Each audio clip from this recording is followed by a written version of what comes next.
CXU, έφυπες περιπολίες. Εκεί.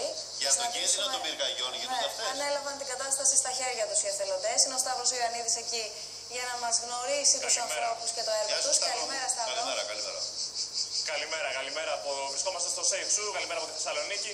Όπως είπατε και εσείς, για να αντιμετωπίσουμε τον κίνδυνο των πυρκαγιών, υπάρχει μια ομάδα εθελοντών, έφυπων εθελοντών και όχι μόνο, όμως έχουν και μηχανικά μέσα και θα γνωρίσουμε μία από τις Αμαζόνες που κάνουν πολύ σκληρή δουλειά, θα λέγαμε, καθώς περιπολούν διαρκώς το δάσος για τον κίνδυνο πυρκαγιάς. Και βέβαια, να σας θυμίσουμε πως πριν από λίγες ημέρες συμπληρώθηκαν 15 χρόνια από την καταστροφική πυρκαγιά του 1996 που έκαψε σχεδόν τη μισή έκταση του περιαστικού δάσους.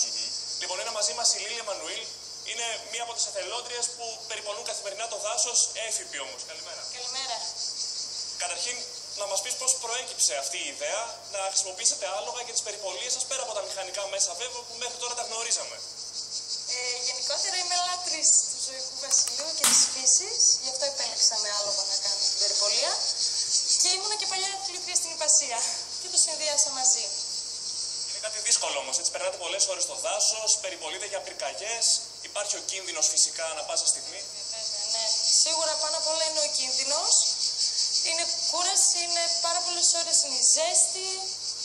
Πρέπει να κοιτάμε παντού, να προσέχουμε τι γίνεται. Πόσες ώρες δηλαδή τη μέρα είναι εκεί, Σταυρό?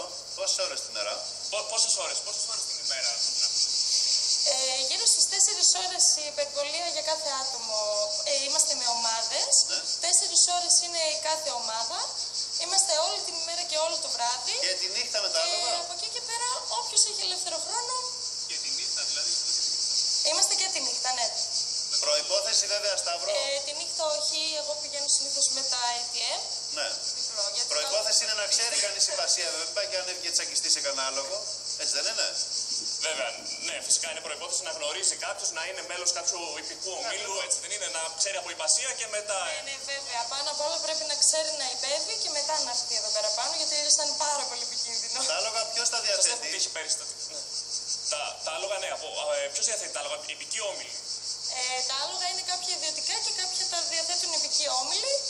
Μπορεί οποιοδήποτε να ξεκινήσει η Ιππασία σε οποιοδήποτε ιππικό όμιλο. Έχει κάποιες προϋποθέσεις λίγο αυστηρές, αλλά είναι ένα πολύ ωραίο σπορ. Ωραία, αυτό ενδιαφέρεται, μπορεί να σας προσεγγίσει σαν ομάδα εθελοντών, έτσι, και να μπει στις τάξεις της ομάδας. Βέβαια, όποιος έχει καλή πρόθεση να κάνει εθελοντισμό, βέβαια μπορεί να. Φαντάζομαι ότι, Σταύρο, τα παιδιά εκεί, τα αγόρια και τα κορίτσια είναι εθελοντικά, δεν αμείβονται για αυτό που κάνουν, έτσι δεν είναι? Όχι, βέβαια, είναι 100% εθελοντική ομάδα.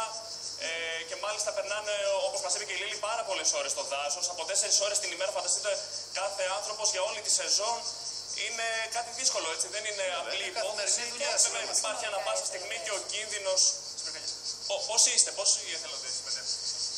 Στη δικιά μας ομάδα είμαστε 200 εθελοντές και κατά περιόδους έχουμε και κάποιες αυξήσεις. Τώρα κάποιοι αποχωρούν, κάποιοι έρχονται, αλλά οι ενεργοί είμαστε 200 άτομα. Την ιδέα αυτή ποιος την είχε, Σταύρο? Ποιος την είχε την ιδέα αυτή? Η ιδέα πού ανήκει? Η ιδέα για τον εθελοντισμό. Αυτό είναι η αγάπη μας για τη φύση. Θα μπορούσαμε βέβαια εδώ να δώσουμε το λόγο και στον κύριο Μπενάκη, ο οποίος είναι και ο πρόεδρος της ομάδας αυτής των εθελοντών. 30 δεύτερα. Θα σας δείξουμε φυσικά και τα μηχανικά μέσα. Ναι. Πολύ γρήγορα να μας πείτε, κύριε Μπενάκη, για την ιδέα αυτή που είχατε να οργανώσετε αυτό το σώμα. Ναι, η ομάδα ξεκίνησε το 1999 αφού φάγαμε τη μεγάλη δυστυχία του καμένου CXU. Κάποιοι φίλοι παλαιοί πρόσκοποι τότε πήραμε την απόφαση και κάναμε αυτή την ομάδα, την επίλεκτη ομάδα Δικών Αποστολών, που μετά εντάχθηκε στο Δήμο Θεσσαλονίκης. Και από τότε είστε κάθε μέρα στο δάσος? Τις περισσότερες ώρες περνάμε στο δάσος. Έχουμε πολλούς φίλους που έρχονται και κάνουν αυτό το έργο. Έρχονται όλοι με ό,τι αγαπάνε, με τα ποδήλατα, με πεζοπορίες, αρκεί να είναι μέσα στο δάσος και να περιπολούμε και να δίνουμε το στίγμα ότι το δάσος ανήκει σε όλους. Μάλιστα.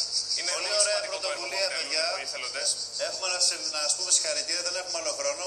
Μπράβο και στα αγόρια και στα κορίτσια και στις Αμαζόνες και στους άλλους τους υπείς. Πάντα τέτοια που λέμε, μακάρι να είμαστε κι εμείς εκεί. Μπράβο στην επιλεκτική ομάδα Ειδικών Αποστολών.